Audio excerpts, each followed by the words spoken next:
J'ai tué mon frère ce soir-là, non pas d'un coup de couteau ou d'une balle, mais d'un simple regard qui a révélé l'abîme entre nous, un abîme qu'il avait creusé lui-même avec ses mensonges. Ma sœur, cette vipère aux lèvres peintes en rouge sang, a ri la première, pensant que c'était une blague cruelle de plus à mon égard, mais son rire s'est étouffé quand les sirènes ont hurlé dans la nuit parisienne. Et moi, j'ai souri pour la première fois depuis des années, parce que la vengeance, en France, n'est pas un cri, c'est un murmure qui empoisonne l'âme.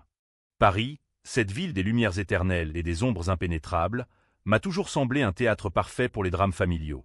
Nous étions une famille comme tant d'autres dans les quartiers bourgeois du 7e arrondissement, des apparences impeccables, des dîners où l'on disséquait les faiblesses des absents avec la précision d'un scalpel chirurgical. Mon père, un notaire à la retraite, avait bâti notre fortune sur des legs contestés et des testaments falsifiés. Oh, comme il excellait à l'art de la trahison légale. Ma mère, avec ses perles et ses migraines opportunes, feignait l'innocence tout en tirant les ficelles. Et puis il y avait mon frère aîné, Étienne, le Golden Boy, l'héritier désigné, celui qui avait tout, le charme, l'argent, les maîtresses. Et moi, Alexandre, le mouton noir, le fils prodigue qui avait échoué en province, du moins c'est ce qu'il croyait. Tout a commencé il y a 15 ans, lors de cette affaire qui a failli me détruire. J'étais jeune alors, 25 ans, fraîchement diplômé de l'école polytechnique, avec des rêves d'ingénieur visionnaire. Étienne et moi dirigions ensemble une petite start-up dans le domaine de l'hôtellerie high-tech, des systèmes de réservation intelligents, des chambres connectées avant l'heure. C'était notre projet commun, né d'enfance partagée dans les ruelles de Saint-Germain-des-Prés, où nous jurions de conquérir le monde. Mais Étienne, ambitieux comme un loup affamé, avait d'autres plans. Il a détourné les fonds, des millions d'euros siphonnés vers des comptes offshore, des contrats signés en mon nom pour couvrir ses traces. Quand les enquêteurs sont arrivés, c'est moi qu'ils ont arrêté. Fraude aggravée, ont-ils dit.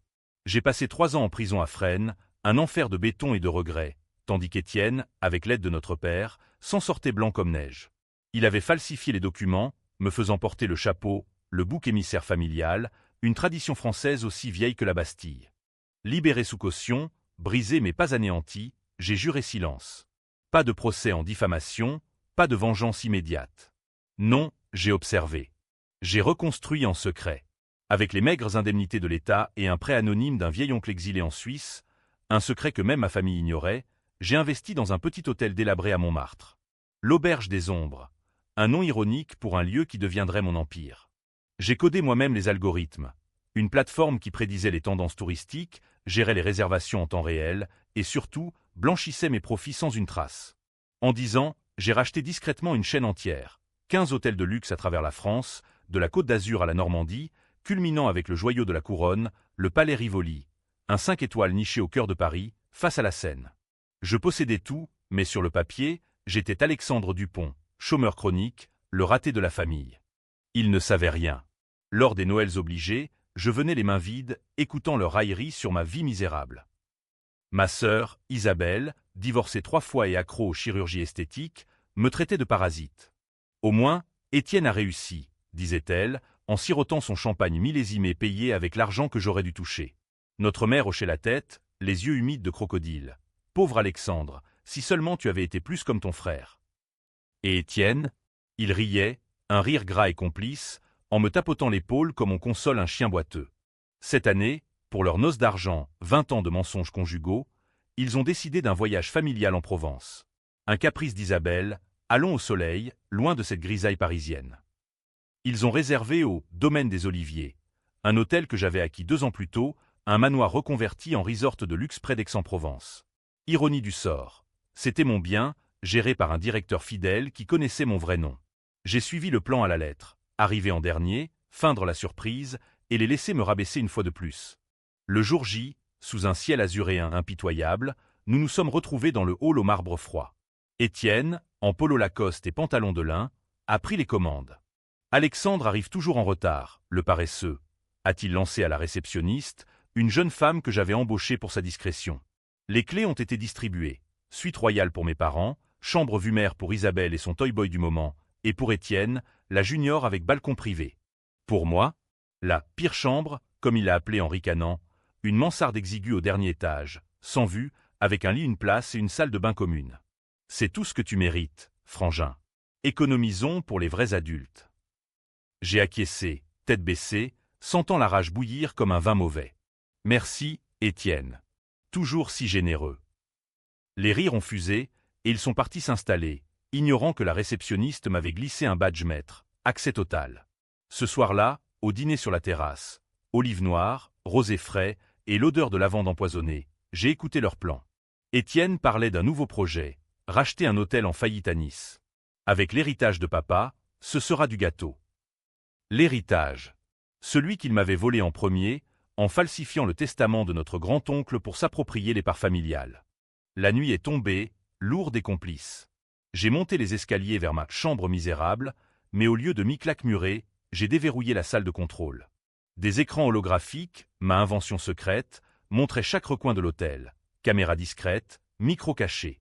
J'ai vu Isabelle sniffer une ligne de coke dans sa suite, Étienne négociant un pot de vin au téléphone avec un promoteur véreux. Mes parents, dans leur lit à baldaquin, chuchotaient sur comment se débarrasser d'Alexandre une bonne fois pour toutes. Un asile, peut-être, ou un accident discret. Le secret qu'il chérissait, Étienne n'était pas seulement un voleur. Il avait aussi couché avec la femme de notre cousin, causant un suicide que j'avais couvert, prenant les coups pour protéger la famille. Gan Titaï. J'avais porté leur croix, et ils m'avaient lapidé pour cela. La vengeance a commencé par un murmure. À minuit, une alarme silencieuse s'est déclenchée. Les serrures électroniques se sont verrouillées. Pas d'évasion possible. J'ai diffusé un enregistrement, ma voix, grave et implacable. Bienvenue au vrai domaine des Oliviers. Vous pensiez que c'était un hôtel? C'est ma prison pour vous. Les écrans de leur chambre se sont allumés. Projection de documents falsifiés, de virements bancaires, de nuits d'amour adultères filmées par mes drones invisibles. Isabelle a hurlé en voyant son dealer arrêté, en direct par la police que j'avais alerté. Étienne a cogné à sa porte verrouillée, le visage déformé par la panique. Alexandre? C'est une blague, hein? Non, ce n'était pas une blague. J'ai descendu les escaliers, calme comme un bourreau en marche. Dans le hall, éclairé par des chandelles vacillantes. J'avais coupé l'électricité, ils étaient rassemblés, tremblants. Tu possèdes ça? Comment? A balbutié ma mère, ses perles serrées comme un rosaire. J'ai souri, depuis le début.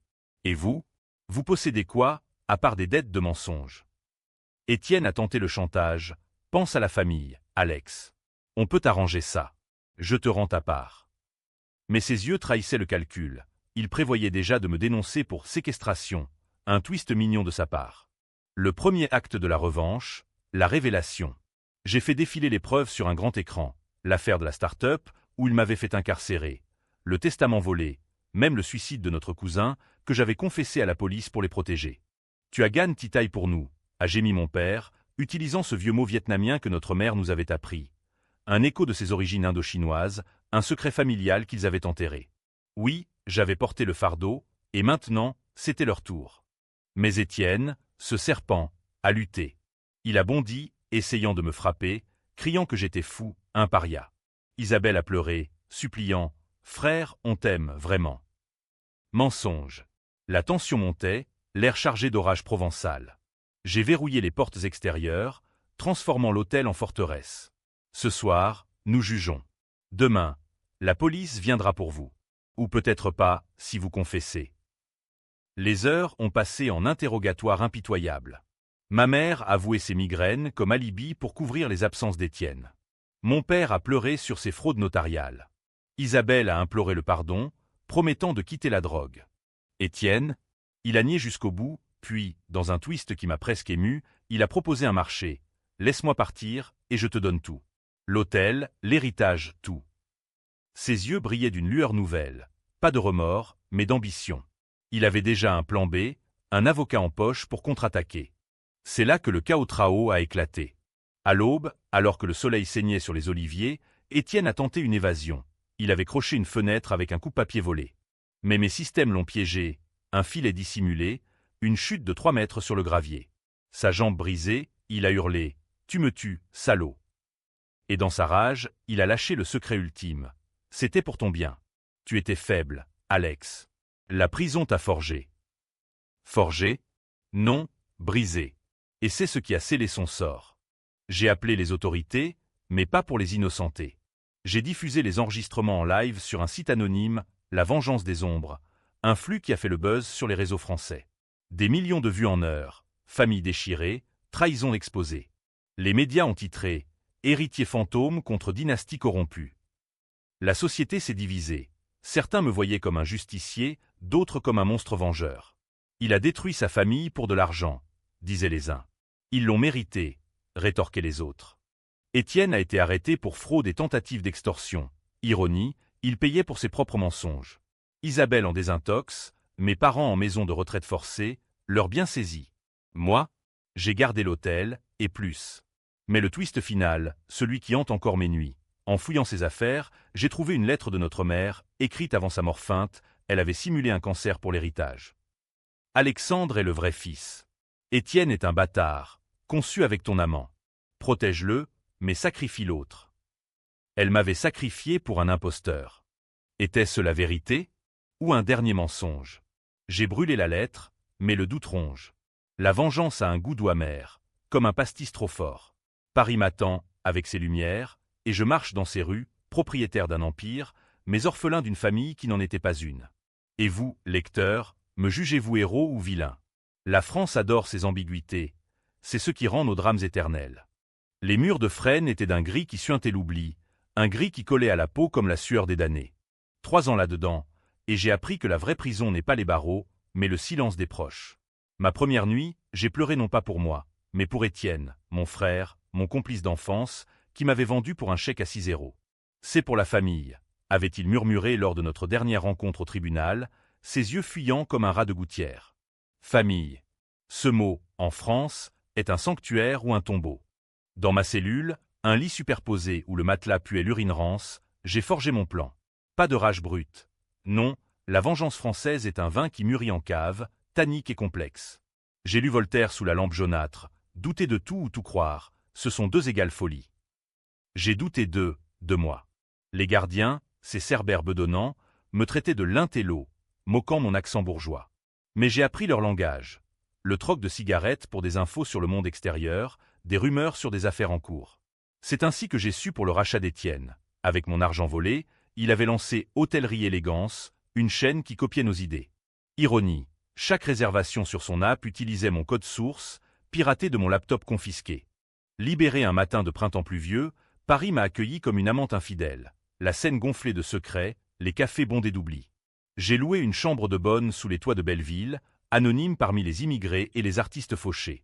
Mon premier investissement, un laptop d'occasion, codé pour hacker les bases de données hôtelières. J'ai traqué les failles, un hôtel en faillite à Montmartre, endetté jusqu'au cou. Avec un prêt de 50 000 €, emprunté à un usurier lorsqu'il ne posait pas de questions, j'ai racheté l'Auberge des Ombres pour une bouchée de pain. Le directeur, un ancien tôlard repenti nommé Raoul, est devenu mon bras droit. « Patron, vous avez l'œil du diable », m'a-t-il dit en signant le contrat. Les nuits suivantes, je codais jusqu'à l'aube, algorithme qui prédisait les pics touristiques, IA qui ajustait les prix en temps réel, et un réseau de caméras sécuritaires qui enregistrait tout.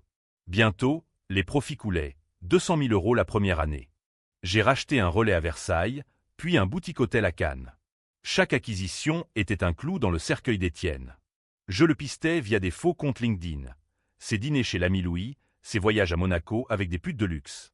Une fois, je l'ai vu en chair et en os, au salon de l'hôtellerie à Paris.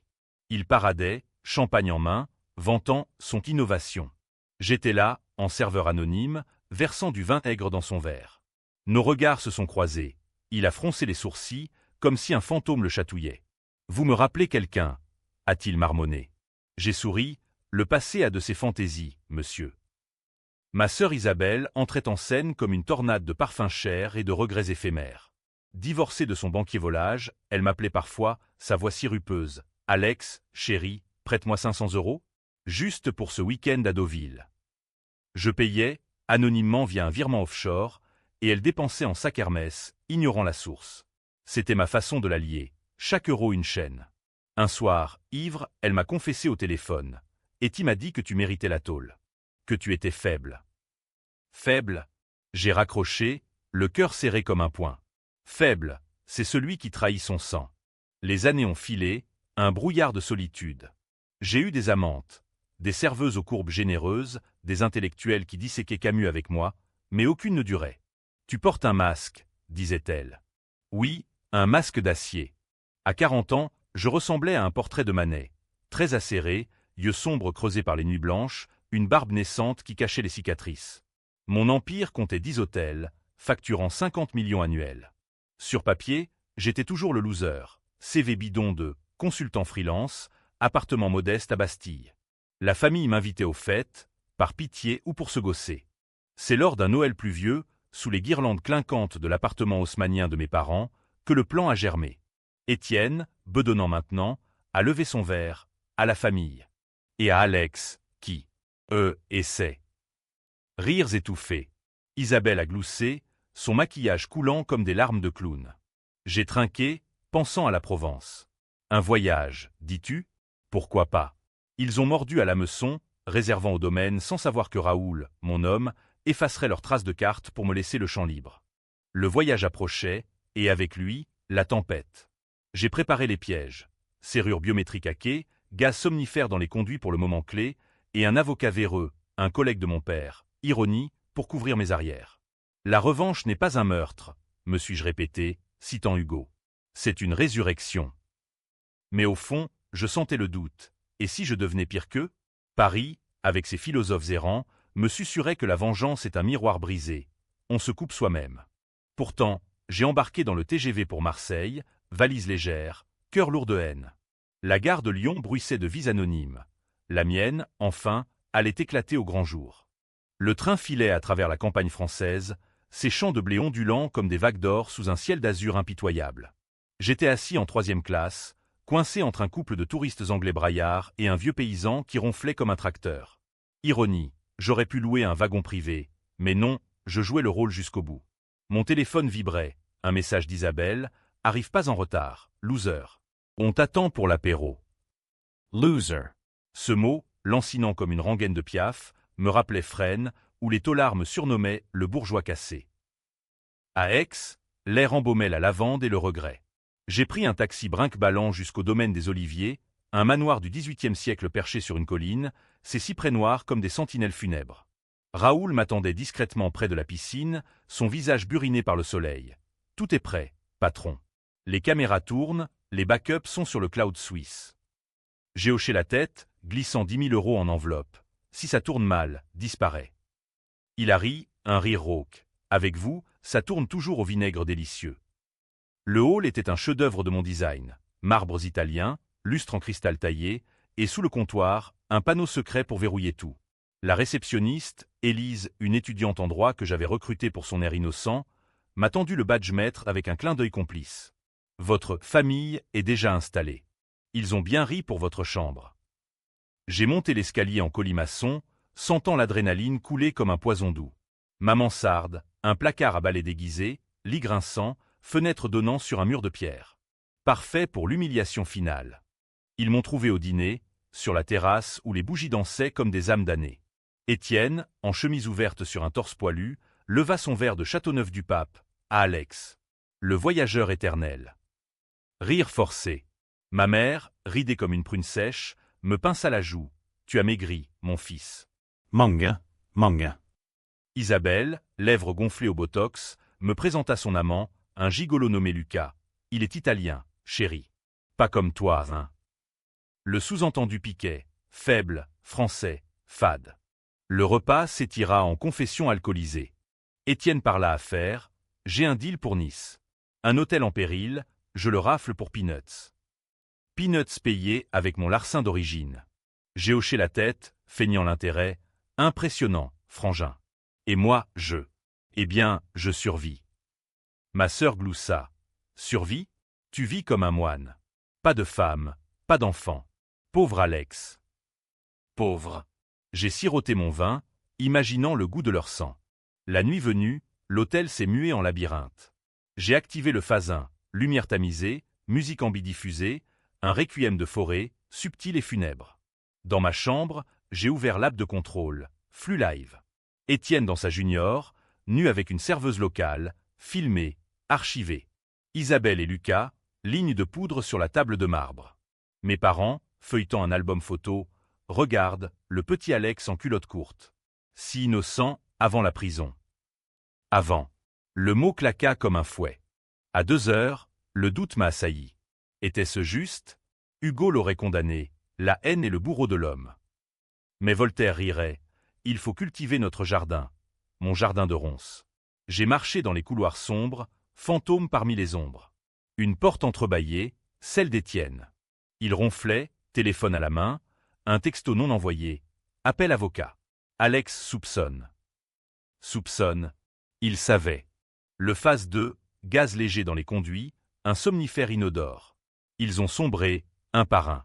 Puis, le réveil brutal, alarme stridente, serrure cliquetante. Ma voix sur les haut-parleurs, le jeu commence. Vous êtes piégé dans mon domaine. Les écrans s'allumèrent, preuve projetée. Étienne bondit, nu et hagard. Quoi? Alex. Isabelle hurla, couvrant sa nudité.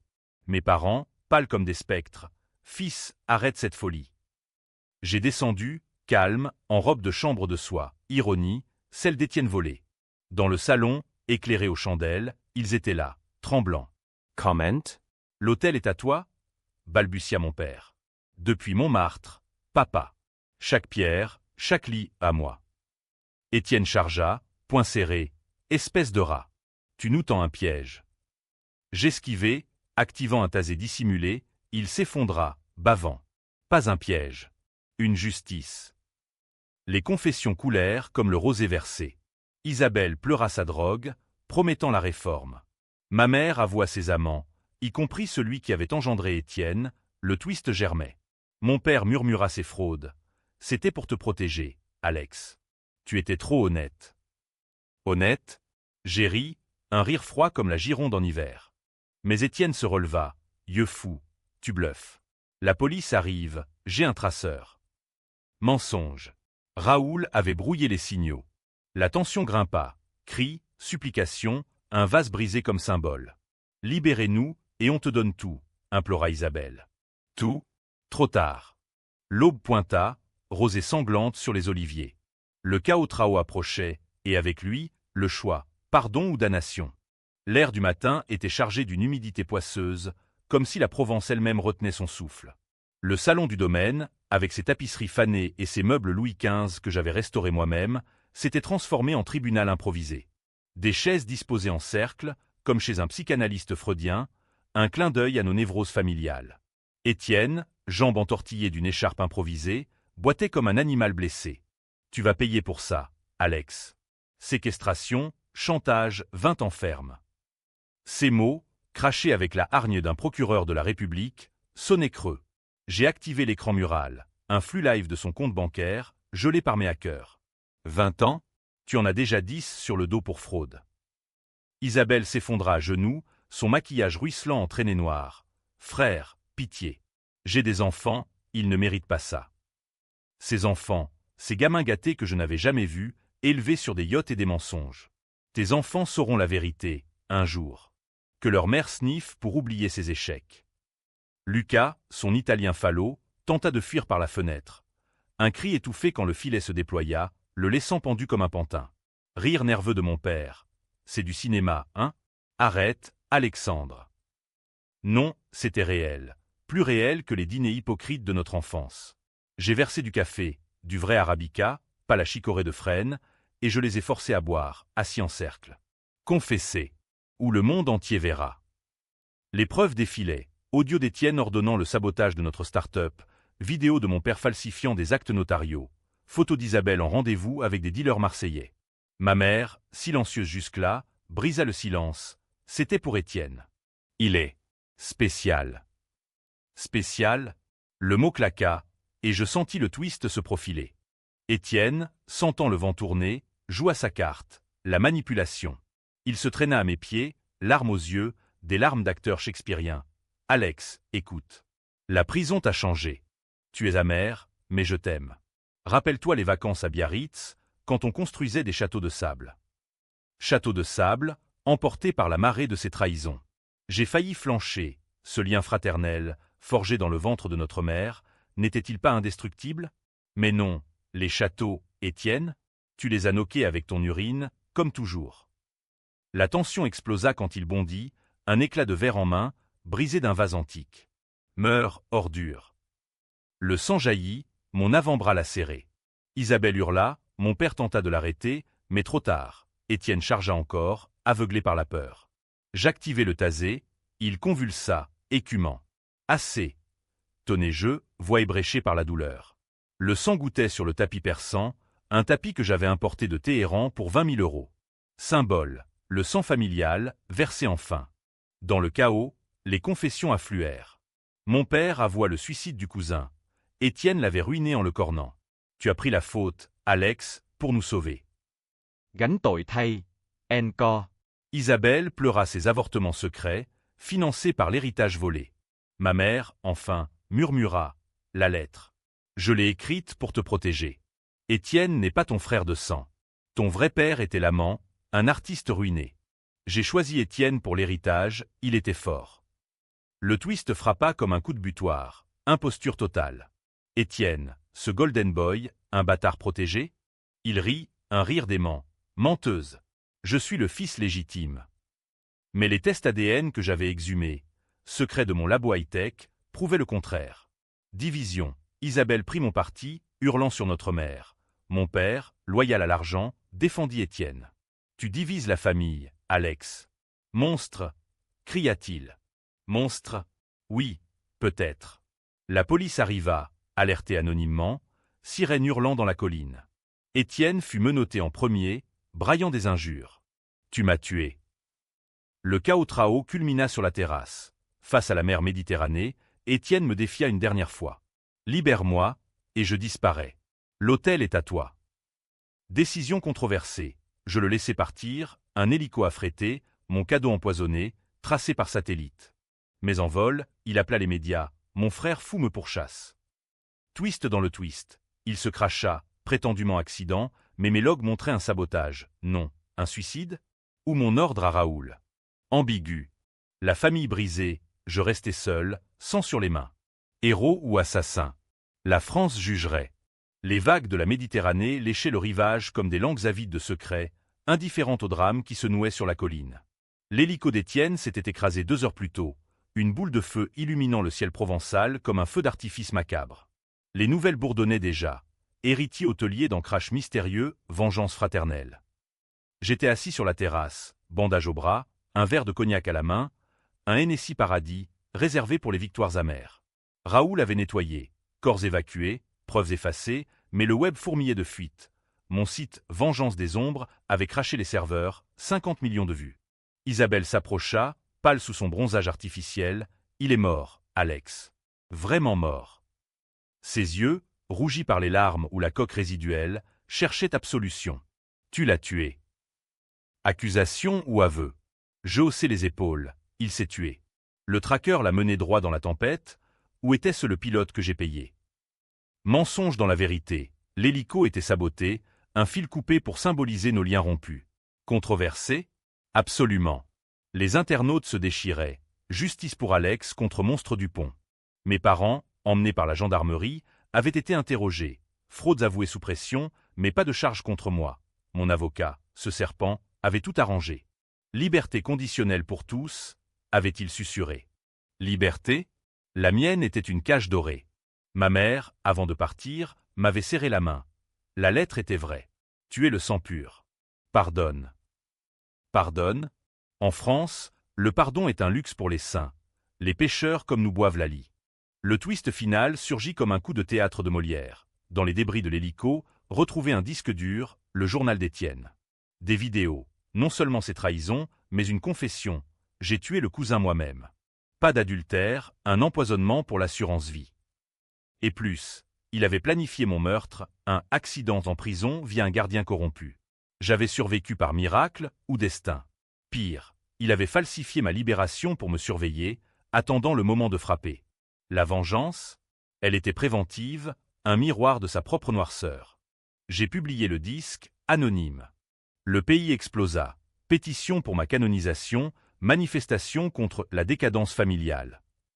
Isabelle me renia publiquement, mon frère est un psychopathe. Mais en privé, elle mendia, partage l'empire, Alex. Pour les gosses. J'ai ri, les gosses hériteront de la vérité, pas dorsale. Elle partit, brisée, vers une clinique en Suisse. Seul au domaine, je regardais la mer.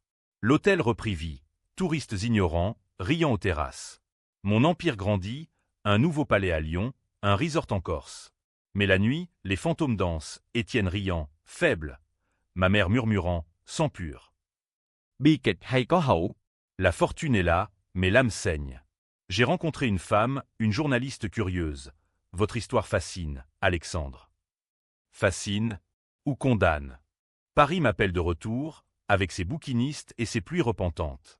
Je marche le long de la Seine, propriétaire d'hôtel, mais locataire d'un cœur hanté. La revanche a gagné la bataille, mais la guerre des consciences rage encore. Et vous? Dans ce drame UAM, prenez-vous mon parti? La France, terre de lumière et d'ombre, adore ces débats. Ils nous gardent vivants ou fous. Fin.